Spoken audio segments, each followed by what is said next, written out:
ஓம் வசிஷ்ட மகா கணபதியே நமக. வணக்கம்.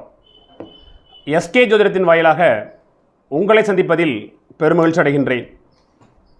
இன்றைய ஜோதிட பதிவு நாளை நடைபெற இருக்கின்ற குரு பெயர்ச்சியானது ஒவ்வொரு ராசிக்காரர்களுக்கும் எந்த மாதிரியான பலன்களை தர இருக்கிறது என்பதை பற்றி பார்க்க இருக்கின்றோம்.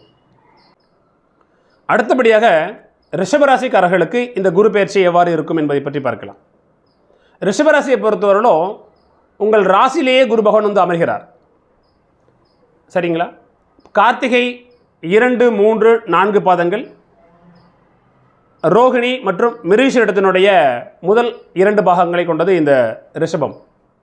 அப்போது இந்த ரிஷபராசியில் பிறந்த உங்களுக்கு இந்த குரு பெயர்ச்சி பகவான் நிச்சயமாக நல்லது செய்வோம்.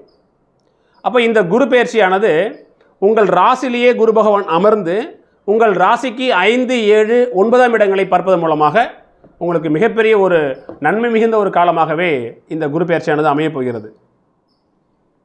உங்கள் ராசியில் அமர்கின்ற இந்த குரு பகவான் உங்கள் ராசிக்கு 5ஆம் இடமான ஒரு அதிர்ஷ்டஸ்தானத்தை குரு பகவான் பார்க்கின்றார். அப்போ நல்லதொரு அதிர்ஷ்டம் நிறைந்த ஒரு காலமாக இந்த ஒரு வருடம் இருக்கும். உங்களுக்கு பூர்வீகத்தை பார்க்கின்றார். அப்போது பூர்வீகம், உங்களுடைய பூர்வீகத்தில் இருக்கின்ற இதனால் வரை இருந்த பிரச்சனைகள் நீங்கி பூர்வீக சொத்துக்களில் லாபங்கள் கிடைக்கும், நல்ல ஒரு முன்னேற்றம் கிடைக்கும்.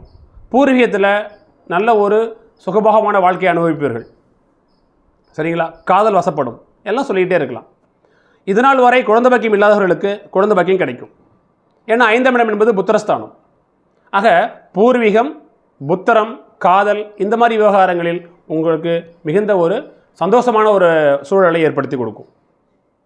அதே மாதிரி உங்கள் ராசிக்கு 7ஆம் இடத்தை குரு பகவான் பார்ப்பதன் மூலமாக இதுநாள் வரை திருமணம் ஆகாமல் இருந்த உங்களுக்கு இந்த காலகட்டம் நிச்சயமாக திருமணத்தை நடத்தி வைக்கும். ஏன்னா உங்கள் ராசிக்கு 7ஆம் இடத்தை குரு பகவான் பார்ப்பார். உங்கள் ராசியில் குரு பகவான் அமர்ந்து உங்கள் ராசிக்கு 7ஆம் இடத்தை குரு பகவான் பார்க்கும் பொழுது திருமணம் சம்பந்தப்பட்ட காரியங்கள் கைகூடி வரும். நண்பர்கள் மூலமாக நன்மைகள் கிடைக்கும். நல்ல நண்பர்கள் சேருவாங்க. கூட்டு பிஸ்னஸ் ஒத்து வரும். சொல்லிக்கிட்டே இருக்கலாம். உங்கள் ராசிக்கு 9ஆம் இடத்தை குரு பகவான் பார்ப்பார். குரு பகவான் இருக்கிற இடத்தை விட பார்க்கிற இடத்தை பலப்படுத்துவார் என்கின்ற அடிப்படையில் உங்கள் ராசிக்கு 9ஆம் இடமான பாக்கியஸ்தானத்தை குரு பகவான் பார்ப்பதன் மூலமாக நிச்சயமாக தந்தை வழி சொத்துக்கள் மூலமாக லாபங்கள் கிடைக்கும். தந்தை வழி சொத்துக்களில் இதுநாள் வரை இருந்த பிரச்சனைகள் தீரும். சரிங்களா?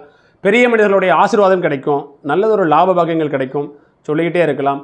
இந்த ஆண்டு இந்த குரு பெயர்ச்சியானது ரிஷபராசி என்பவர்களுக்கு ஒரு அற்புதமான ஒரு காலகட்டமாகவே அமைய இருக்கிறது. மற்றும் ஒரு வீடியோ பதிவில் மிதுனம் மற்றும் கடகராசி நண்பர்களுக்கு இந்த குரு பெயர்ச்சியானது எவ்வாறு அமைகிறது என்பதை பற்றி பார்க்கலாம். நன்றி, வணக்கம்.